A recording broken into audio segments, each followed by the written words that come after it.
리프팅이 되는 장비는 사실은 두 가지밖에 없어요. 모시고 가는 효과가 없어. 그러니까 평생 한 번 이상 하는 거를 사실 권하기가 쉽지가 않아요. 촬영하는 현재 시점으로 12월 말이라서 그렇죠. 며칠 있으면 나이가 한 살 많아지잖아요. 또 나이가 든다 하는 거에 대표적인 게 이 처짐 아니겠습니까? 그래서 오늘은 좀 이 처지는 문제를 어떻게 보완할 수 있는 방법에 대해서 네네네. 원장님 모시고 좀 한번 얘기해 볼까 하는데 그러면 네. 이 나이별로 네. 좀 연령대별로 맞아요. 리프팅과 관련돼 가지고 네네네. 조금 다른 점이 있을까요? 많이 달라요. 왜냐면 그만큼 피부가 물론 개인차는 있겠지만 그 네. 같은 연령대라고 하더라도 누군 더 잘 처지고 누군 덜 처지고 차지만 그 어쨌든 그 연령대별로 대별되는 것들이 있을 수밖에 없잖아요. 그렇죠. 근데 아무래도 7, 80대 분들보다는 30대 분들이 올려야 될 양이 더 많은 경우는 거의 없잖아요. 거의 없겠죠. 그러다 보니까 저는 이제 항상 코드, 대중소 뭐 이런 네. 거 설명드리는 거 아시죠? 네네. 그렇게 제가 정리를 해드리려고 자꾸 그러는 게 좀 있는데 네. 그래야 안 헷갈리고 들으실 수 있거든요. 네. 그래서 이제 간단하게 정리를 좀 해드리고 들어가면 네. 리프팅도 똑같이 대중소가 있어요. 소자리는 굳이 두 개로 나누지 않아요. 제일 작은 거는 우리가 흔히 레이저 리프팅이라고 부르는 사실 레이저 아니에요. 네. 레이저는 그 수많은 장비 중에 한두 장비밖에 없어요. 네. 그리고 중짜리가 실리프팅이에요. 대짜리는 소위 말해서 잘라서 당기는 거상이에요. 수술이죠. 네, 수술이에요. 얘는 이 두 개는 시술인데 사실은 레이저 리프팅은 시술보다도 좀 더 작다고 보시면 돼요. 뭔가를 이렇게 구멍을 뚫고 하는 일은 거의 없으니까. 그래서 소자, 중자, 대자가 있는데 오늘은 이제 소자랑 중자를 이야기할 거잖아요. 그렇죠. 그래서 레이저 장비로 올리는 리프팅과 실로 하는 리프팅을 오늘 말씀을 드릴 거라 이런 건데 보통 타겟 연령대는 30대, 40대, 50대 정도라고 생각하시면 돼요. 그래서 그 전에 이제 장비로 하는 리프팅을 먼저 설명을 좀 했으면 좋겠어요. 네. 네. 그거부터 얘기할까요? 레이저 리프팅. 예, 간단한 레이저 것부터. 리프팅. 리프팅이 되는 장비는 사실은 두 가지밖에 없어요. 레이저 없어요. 레이저 하나 있어요. 하나. 지금 오늘 말씀드릴 장비 중에 딱 하나 나와요. 레이저가 아니고 뭡니까? 고주파하고 초음파. 고주파, 초음파 장비인데 네. 사실 사람들이 다 레이저라고 레이저라는 불러요. 그냥 다 레이저라고 불러요. 왜 그런 왜냐면 거예요?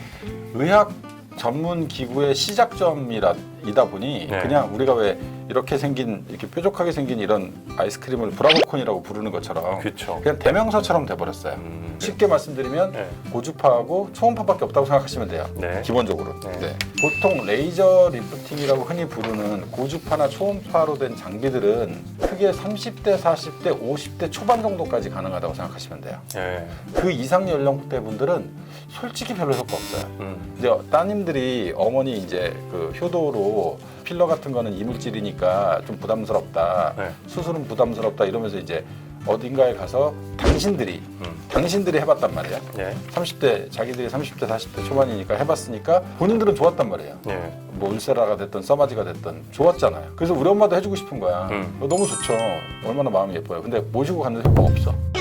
그분들이 60대, 70대인 경우에 60대 70대이기 때문에 사실 별로 효과가 없어요. 네. 그쯤 되면 사실은 최소 실로 넘어가야 돼요. 많이 보셔야지만 효과가 볼 수밖에 없을 만큼 처지신 분들이 많다 보니까 사실은 레이저라고 불리우는 레이저 리프팅으로 효과를 50대 중반 이후에 보기가 쉽진 않아요. 네. 그러면 거꾸로 얘기하면 네. 30대, 40대 정도 되시는 분들이 네. 굳이 리프팅을 쓰거나 일반적인 경우입니다. 네네네. 거상 수술을 하거나 이럴 필요까지는 없는 저는 거죠. 반대예요. 그죠? 특히 거상은 제가 왜 그렇게 강력하게 반대를 하냐면 이 흉터가 만들어져요. 이게 밖으로 보이는 흉터뿐만 아니라 네. 이제 환자분들이 자꾸 착각하시는 게 여기 있는 이 흉터만 흉터라고 생각을 하세요. 근데 이게 거상이라는 건 이걸 판을 이렇게 들었다가 놔야 되거든요. 예. 들어서 안에 있는 조직들을 하나 단계별로 다 이렇게 위로 당겨서 묶어야 된단 말이에요. 그러면 이걸 분리를 시키잖아요. 예. 그 판을 분리시키는 상태에서 나중에 붙여놨잖아요. 예. 그 판 안에 전부 흉터가 생겨요. 아. 흉터 조직으로 다 바뀌어요. 그러니까 거상은 평생 한 번 이상 하는 거를 사실 권하기가 쉽지가 않아요. 일단 수술도 너무 크고 잘못하면 그 안에도 이렇게 쭈글쭈글해질 이렇게 그럼요. 흉터 조직이 남으면 이상하게 남는 경우도 많고 여기가 특히 또 그 흉터가 잘 만들어지는 부위예요. 네. 그런데 50, 60대는 그걸 왜 하라 해? 그분들은 잘 안 생겨요, 흉터가. 재생력이 좀 떨어져서. 그리고 주름이 기본적으로 어느 정도 있으시잖아요. 그렇죠. 그러니까 당겨도 그 흉터가 그 주름 사이에 겹쳐서 잘 안 보여요. 아.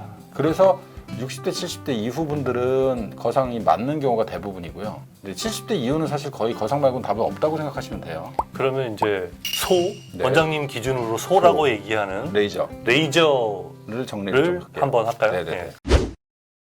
모든 장비가 필요하지도 않고 다양하게 드라마틱하게 차이가 나지도 않아요. 이 세 가지 층이 제일 리프팅에 있어서 중요한 층이라고 생각하시면 돼요. 네.